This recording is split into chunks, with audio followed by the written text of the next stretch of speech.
Pittsburgh is known as the City of Bridges, the area where the Allegheny, the Monongahela, and the Ohio rivers meet.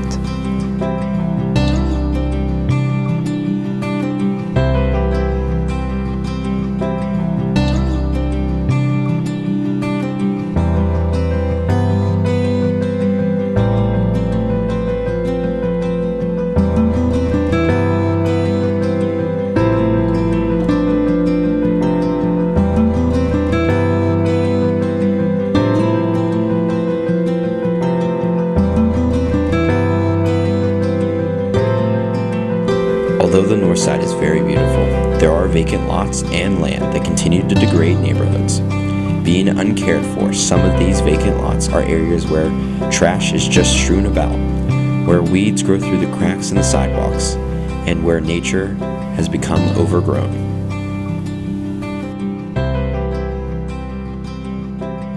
It wasn't always vacant, but the clearing, before it was just dilapidated homes.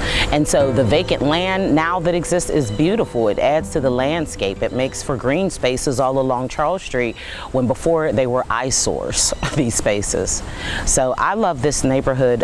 Specifically, I love my street because it's so quiet back here. I have a theory about communities and residents and what's important to them. If your residents, Maslow's hierarchy of needs comes into play. If your residents are concerned about shelter, food, and safety, then no one cares about vacant land. Vacant land becomes a secondary issue, right? Because if you don't have any food, who really gives a hoot about that dirty lot next to your house? You're hungry, unless you can grow something there, then defeats the point of being concerned with that vacant land. So I see vacant land as something that could, a tool, it's an asset. It could definitely be an asset for communities, but the community has to be positioned appropriately in order to make that happen. I do see a lot of potential in vacant and empty spaces, vacant or so-called blighted spaces, pretty controversial in some ways. It's up to the communities themselves to figure out what they want to do with that. Well, I think there's a lot of potential in this neighborhood. That's one of the reasons why we named it fallow grounds, because there are grounds that are sitting here and waiting for something really great to happen. And there's just, the community is really invested in participating and creating, beautifying their area. This commitment to the land is what makes the community so attached to their vacant land. You can really see vacant land being used or reused in pretty much every neighborhood in the city in some ways. I mean, through community gardens or through picnic areas or places where people congregate, dog parks, flower gardens, places for kids to play. It's really been, people are very creative and resourceful when it comes to, just they've been in a neighborhood for a long time and they notice they keep passing the same spot every day that hasn't had anything going on for a while, and it kind of will spark an interest, and then people can start talking to each other and think about, all right, what do they want to see in this space? At Grow Pittsburgh, and especially through the community garden program, we're really invested in helping communities and neighbors create something that they can be proud of in neighborhoods. And that might include supporting through programs and grants and education, through the Garden Resource Center here, where folks can rent tools and get supplies and resources for gardens. But we're really hoping to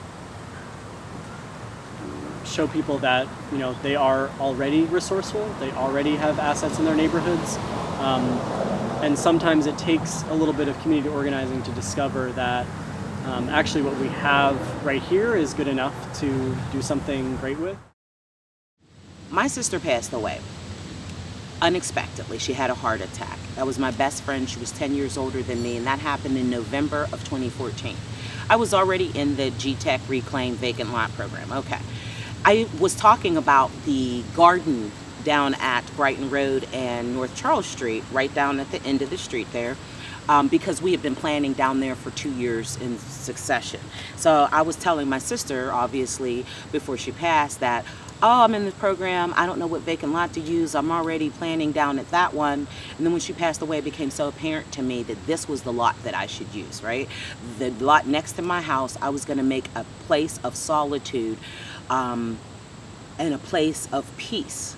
Literally, if this vacant lot right here were to have a tagline or a name, the name is the Star Meditation Garden. My sister's name was Starla, and this is intended to be and has been a place where life grows and peace rests. Hopefully people can see how you can take something bad and make it something beautiful somehow.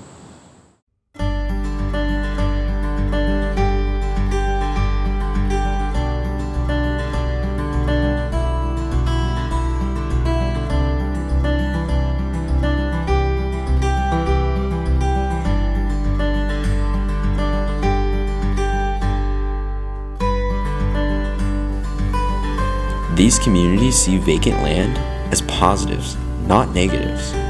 Most importantly though, they see these vacant lots as an opportunity to have a great impact on their neighborhood. Yeah, neighbors are invested. They love seeing this stuff happening within their community. Color, sculpture, activity, and they come around. They want to know what's going on. They're questioning, and that's the beginning. Curiosity is the beginning of creativity. I think a lot of local perspectives have changed the way they view these sites. Instead of saying, oh, that vacant lot on such and such street, they'll say, oh, the sculpture site, or where the mural is. So the vocabulary is changing.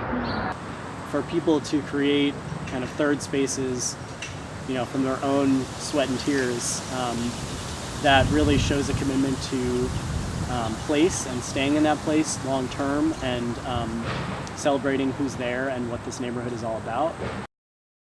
It has been proven, research has proven, that there are 3 things that dictate a person's happiness, and that is your personal relationships with family, personal growth, individualized growth, and connection to community, and your input and positive impact on society. It was like a revelation, but that seems so basic and elementary, but not everybody is engaged with each of those. If people would focus on those 3 things, then individuals supposedly will be happy, and in essence, the world will be a happier place, right? I think that a lot of people want to see something beautiful that they're proud of in their neighborhoods. It might take a while to kind of get the momentum started for deciding to clean up a space or beautify a space or plant some things in a space.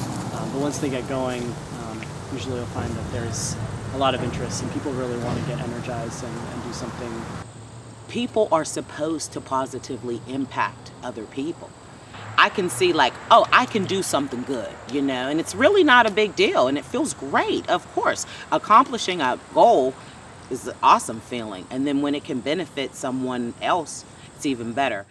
You can see people's confidence raise in what they're able to do in their neighborhoods and what they're able to accomplish.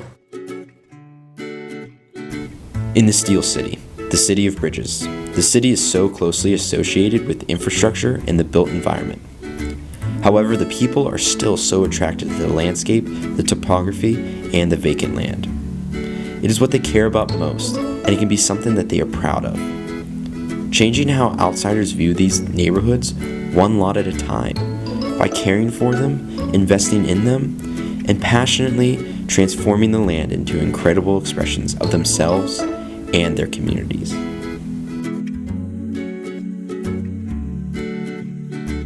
Support vacant lot transformation programs, either financially or by being a volunteer and helping to transform vacant lots into something awesome. Because it really can change either an individual or a community, or hopefully both.